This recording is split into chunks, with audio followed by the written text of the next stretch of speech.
Cressida Dick, the Metropolitan Police Commissioner, absolutely, unequivocally has to resign. No ifs, no buts, no maybes. And if she doesn't resign, she has to be sacked. It's emerged that she basically had to be forced into apologising to the family of Bieber Henry and Nicole Smallman after two serving Met police officers took disgusting pictures alongside their bodies. But this is just the latest in a long list of utter catastrophes that Cressida Dick has presided over.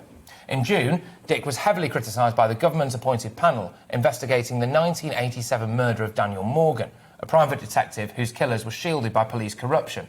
The panel made a series of bombshell findings, including that the Met was institutionally corrupt, yet no formal inquiry has taken place into that. Then we've got Wayne Couzens, the vile murderous rapist who brutally killed Sarah Everard. This whole incident highlighted a culture of misogyny and sexism within the Met Police. And now she can't trust the police she's in charge of to the extent that any undercover officer now has to video call another officer if they stop someone in the street. I mean, what does that say? There are discrepancies about the exact nature of how the police handled the vigil for Sarah Everard. I've got my own views on it. But regardless, a situation was allowed to occur that meant it looked like police were trampling all over women at the vigil. It's not a good look, is it?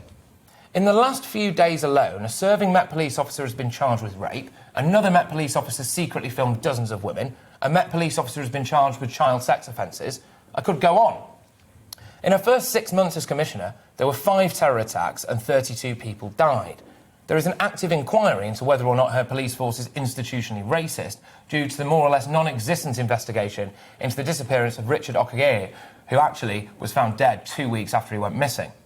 It's absolutely astonishing that she's even in a job at all.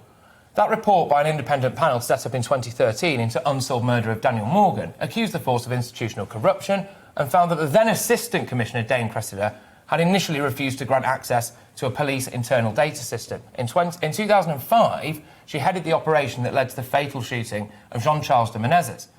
A subsequent trial found that the Met Police were guilty of endangering the public. It's pretty serious, isn't it? Her degree is in forestry and agriculture, for goodness sake, which is interesting, because she often looks like she can't see the wood for the trees. She revealed on BBC Radio 4 that she can't even smell cannabis. Not only has she continued to rise to the top like fetid cream, she's actually been rewarded with a 2-year contract extension, because apparently there's no better candidates for the job. Coco the Clown would literally be less of a shambles than this inadequate woman. But I think I've cracked the case, something she'd know nothing about. In 2015, Cressida Dick actually left the police to go and work for the Foreign Office in an unspecified job shrouded in secrecy. In fact, a Freedom of Information request revealed that her job title is actually exempt as it relates to security matters. So we'll never know what her mysterious job was. It leads me to the conclusion that the only reason she still got a job is because I reckon she knows a lot of very damaging things about a lot of very important people.